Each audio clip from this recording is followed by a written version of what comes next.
Tumour है वो धीरे धीरे ग्रोथ करके बाहर वो आउटर साइड में स्प्रेड होना, मेटास्टाइज होना हो जाता है। ठीक है। तो नॉर्मली जो हमारे यूरोथ्रियल सेल्स है उसके अंदर कोई भी रीजन जो हमने इस पढ़े उनकी वजह से अंदर जेनेटिक म्यूटेशन हुए, म्यूटेशन होने की वजह से आगे फर्दर जो डीएनए है उसके अंदर चेंजेस होना स्टार्ट हो जाएंगे, तो सेल्स है वो एबनॉर्मल सेल की ग्रोथ होना स्टार्ट हो जाएगी। ठीक है, जिसको हम डिस्प्लेसिया भी बोलते हैं। अब सबसे पहले तो जहां पे भी उसका लोकेशन है, for example stage 0 means inside अंदर है, तो वहां पे थोड़ा चेंजेस होना स्टार्ट होएगा। धीरे धीरे क्या होगा, वो जो ट्यूमर है सेल से छल की ज्यादा आउटर ग्रोथ ग्रोथ ज्यादा होना स्टार्ट हो जाएगी, देन वो क्या होना चाहिए, स्प्रेड होना स्टार्ट हो जाएगा। ठीक है। तो इसके लिए जैसे पैथो में सिंपल एरो बना के लिख लो, तो नॉर्मली जो हमारी यूरोथ्रियल सेल्स होती हैं ना,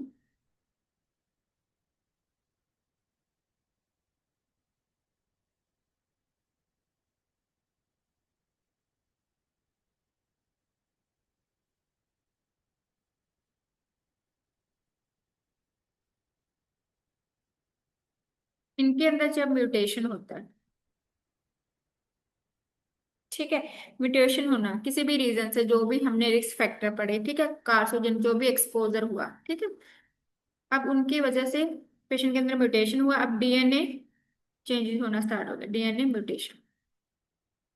डीएनए के जब अंदर चेंजेस होएगा तो सेल्स की अबनॉर्मल ग्रोथ होना स्टार्ट हो जाएगी, इसको हम बोलते हैं डिस्प्लेसिया।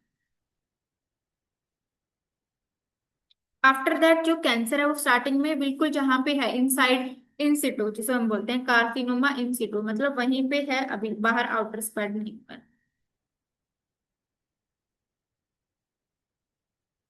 आफ्टर दैट अब ये ट्यूमर है ग्रोथ करके हमारी, इसको हम आगे बोलते हैं, इसको बोलते हैं पेपिलरी ट्यूमर, इसमें कन्वर्ट हो जाता है।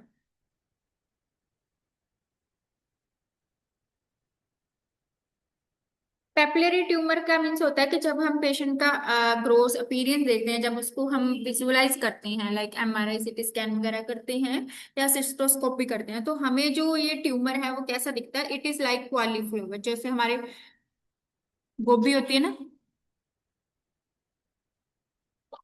कॉलीफ्लावर उसकी तरह हमें दिखता है।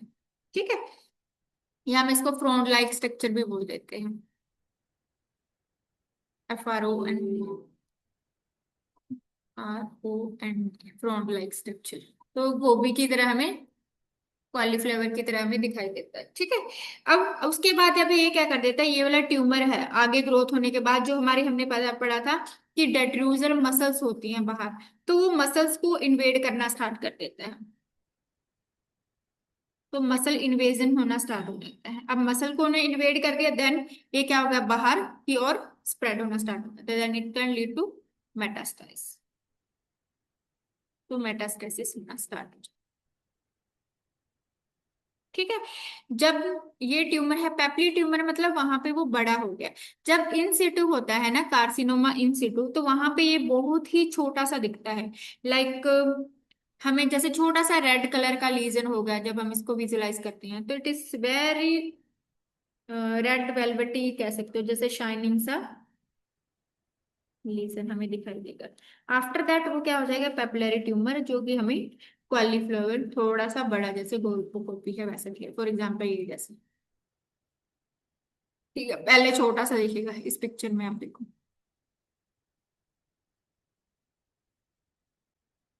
अब है स्टेजेस, कि स्टेज 1, स्टेज 2, स्टेज 3, इसको हम आगे हम ऑन्कोलॉजी में पढ़ेंगे, TNM क्लासिफिकेशन होती है। तो स्टेज 0 में क्या होता है, स्टेज 0 में होता है कि नॉन इन्वेसिव कैंसर क्या है, अंदर इनसाइड है, ठीक है, बाहर की ओर स्प्रेड नहीं होना स्टार्ट हो गया। ठीक है।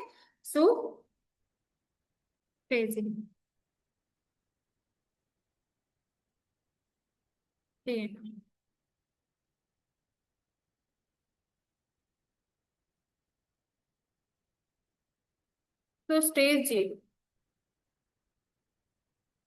तो स्टेज 0 मतलब पेशेंट है हमारा नॉन इन्वेसिव।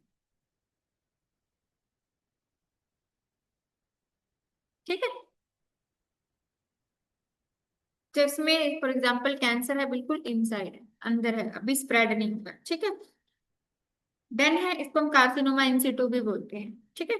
देन है स्टेज 2, स्टेज 1, जिसके अंदर ये हमने देखा था कि लेयर्स पड़ी थी, जिसमें आगे था लेमिना प्रोप्रिया।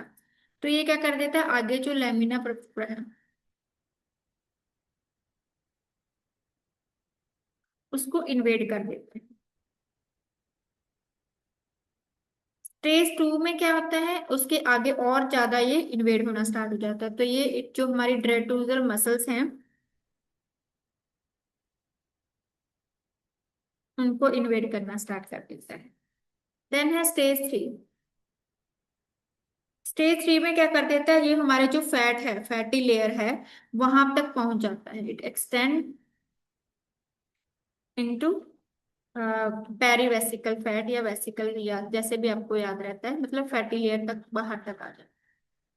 ठीक है। देन है स्टेज 4। स्टेज में क्या होता है कि जो ब्लैडर के बाहर जो नियर बाय ऑर्गन्स हैं, तो वो इन्वेड कर देता है बाकी ऑर्गन्स को भी, जो एडजेस्टेंस, जो पास में जो ऑर्गन्स हैं, सो इन्वेड नियर बाय ऑर्गन्स। ठीक है, तो मतलब यहाँ पे क्या हो गया, वो मेटास्टेसिस, मेटास्टाइज। तो क्या है, अंदर ही है, इनर लाइनिंग में है। अगर वैसे याद रखना है, जीरो का ये ऐसा नहीं कि इसके लिए है ये, ये जो ऑन्कोलॉजी सब पूरा भी कैंसर उसके लिए टीएनएम क्लास में, जीरो मीन्स होता है कि वो इनर पे ही है, इनर लाइनिंग में है। ठीक है। देन वन, वन मीन्स वो कनेक्टिव टिश्यू, जो उसके पास के कनेक्टिव टिश्यू है वहां पे आ गया है। ठीक है। थर्ड में क्या होगा, सॉरी 2 में होगा, वो कहाँ पे चला गया है, मसल्स में चला गया।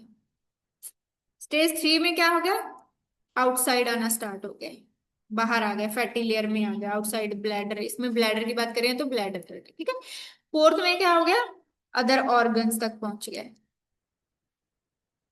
तो इजी वे से आप ऐसे भी याद रख सकते हो। मैंने ऐसे ही याद रखी थी हमको, इसलिए समझा। स्टेज 1 से जीरो मतलब अंदर, वन मतलब थोड़ा सा कनेक्टिव टिश्यू में आ गया, 2 मतलब उसके मसल्स में पहुंच गया, 3 मीन्स वहां पे ब्लैडर से बिल्कुल बाहर आ गया, एंड फोर्थ वन पे क्या हो गया, साइड के जो ऑर्गन थे उसी के अंदर ये जाना स्टार्ट हो गया। फिर आप पेशेंट को क्लिनिकल मैनिफेस्टेशन की प्रॉब्लम क्या क्या होती है, पेशेंट को क्या फील होता है, तो ये इसके अंदर जो क्लासिकल साइन है वो होता है पेनलेस हेमीटूरिया। पेशेंट को पेनलेस यूरिन के अंदर ब्लीडिंग हुई,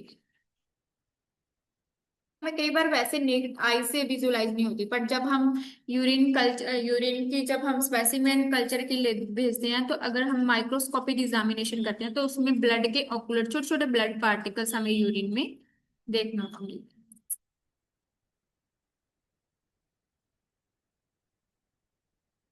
तो क्लिनिकल मैनिफेस्टेशन, पेनलेस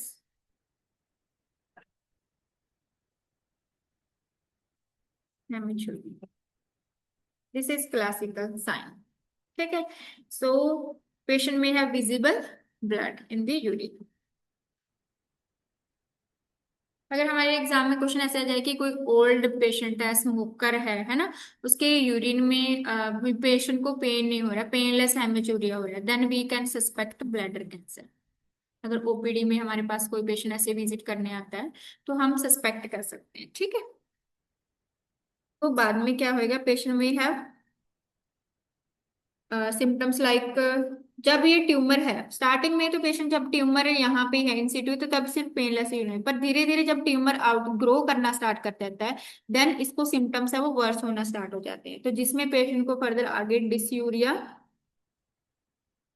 ठीक है, फ्रीक्वेंसी बार बार यूरिन की चेंज हो जाएगा, फ्रीक्वेंसी इंक्रीज हो, क्योंकि क्या होगा, ट्यूमर क्या ग्रोथ होके हमारा जो है आगे न्यूरॉन्स है कंप्रेशन करना स्टार्ट कर देगा, जिससे पेशेंट को आगे जैसे यूरेथ्रा पे आ गया तो कंप्रेशन वहां पे फील इंक्रीज होगा, प्रेशर इंक्रीज होगा, पेशेंट में है वेरी वेरी अर्ज की बार बार फ्रिक्वेंटली यूरिन पास करेगा, अर्जेंसी होगी। ठीक है, बार बार अर्ज होगा यूरिन पास करने का, एंड स्पेशली यदि है डॉक्टोयूरिया। सिम्टम तो सब बाकी सेम ही है, जस्ट एक हमें पता होना चाहिए, दैट इज डिफरेंट पेनलेस। ठीक है। अब जैसे जैसे और ज्यादा ट्यूमर ग्रोथ करेगा, देन पेशेंट को क्या हो जाएगा, और स्प्रेड होना, बाहर आना स्टार्ट होगा, साइज बढ़ना स्टार्ट हो गया, फिर कंप्रेशन होने से पेशेंट को पेल्विक पेन होना शुरू हो जाएगा। ठीक है। फ्लैंक पेन, पेन रेडिएट होना स्टार्ट हो जाएगा। ठीक है। देन जो हमारे कैंसर के सिम्टम्स होते हैं लाइक वेट लॉस, पेशेंट खा पा ही नहीं पाएगा, ठीक है, वेट लॉस होना स्टार्ट हो जाएगा, फटीग, ठीक है।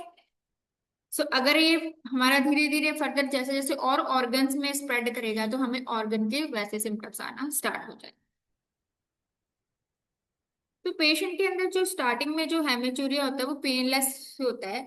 क्यों होता है? क्योंकि जो स्टार्टिंग में क्या होता है कि ट्यूमर बहुत छोटा होता है, ठीक है, ये एक तो कोई भी नर्व या किसी को भी कंप्रेस नहीं करना है, ठीक है। अब जैसे जैसे प्रेस साइज इंक्रीज होएगा, नर्व्स वगैरह कंप्रेस होना स्टार्ट होंगी, नर्व्स को इन्वेड करना स्टार्ट होएगा, देन पेशेंट में हैव पेन, पर स्टार्टिंग में पेनलेस ही होता है, ठीक है। ओके, सो डायग्नोस्टिक इवेल्युएशन के लिए हम सबसे पहले पेशेंट का क्या करेंगे, आप बताओ मुझे।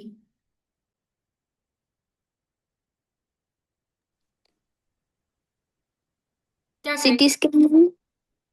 इसको ब्लैडर कैंसर को डायग्नोस करने के लिए कि पेशेंट को पेन हो रहा है, ये जो अभी हमने सिम्टम डिस्कस किए, तो हम इसको कैसे, क्या क्या चीज कर सकते हैं कि जिससे हमें पता चल जाएगा पेशेंट को कि कुछ प्रॉब्लम हो रही है, ब्लैडर कैंसर हो सकता है। यूरिन एनालिसिस कर सकते हैं हम, केयूबी एक्सरे कर सकते हैं हम।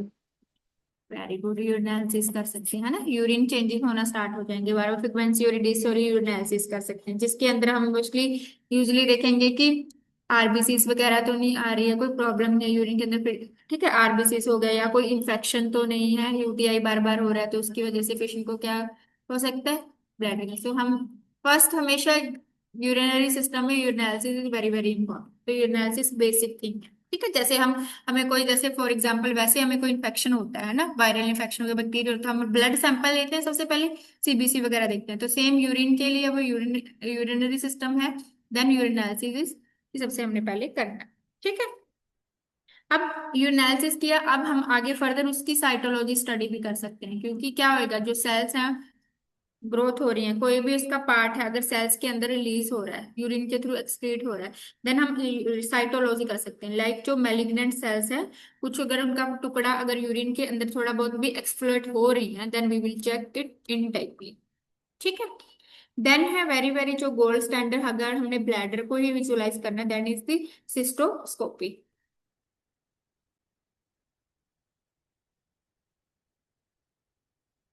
ठीक है।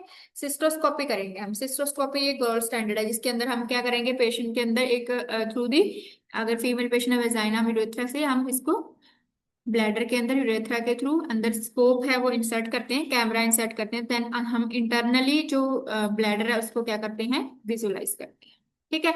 And we can obtain biopsy, ठीक है, बायोप्सी भी ले सकते हैं, तो बायोप्सी से फर्दर हमें कंफर्म हो जाएगा कि पेशेंट को कौन से ट्यूमर है, आगे हम उसकी स्टेजिंग कर सकते हैं। देन है एमआरआई भी कर सकते हैं, एमआरआई यूजली देखने के लिए कि कौन कौन सी स्टेजिंग है, कौन से स्टेज पे है वो, थोड़े फर्दर कितना वो मेटाबोलाइज तो नहीं हुआ है। पेट स्कैन भी यूजली करते हैं, पेट स्कैन होता है जिसको फर्दर हम कैंसर वाले पेशेंट्स में यूज करते होते हैं, कि वो उसका मेटास्टासिस कितना है, कहाँ कहाँ तक पहुंच गया है, ठीक है। एमआरआई में हम मोस्टली लोकल जो एरिया वहाँ का आसपास की कहाँ कहाँ तक ट्यूमर स्प्रेड हो रहा है, हम स्टेजिंग को सॉफ्ट टिश्यू है कि कहाँ तक पहुंचा हुआ है, तो वहां से हम एमआरआई के थ्रू विजुलाइज कर सकते हैं क्या। इसके लिए हम एक सर्जरी करते हैं, डिपेंडिंग मोस्टली तो ब्लैडर कैंसर है वे कौन सी स्टेज पे है ना, कौन सा ग्रेडर पेशेंट कैसा है, पेशेंट की हेल्थ इशू कैसे हैं, उसके अकॉर्डिंग उसका ट्रीटमेंट है, डिपेंड करता है, ठीक है। इसके अंदर सबसे पहले एक सर्जरी होती है, that is TURBT, trans urethral resection of bladder,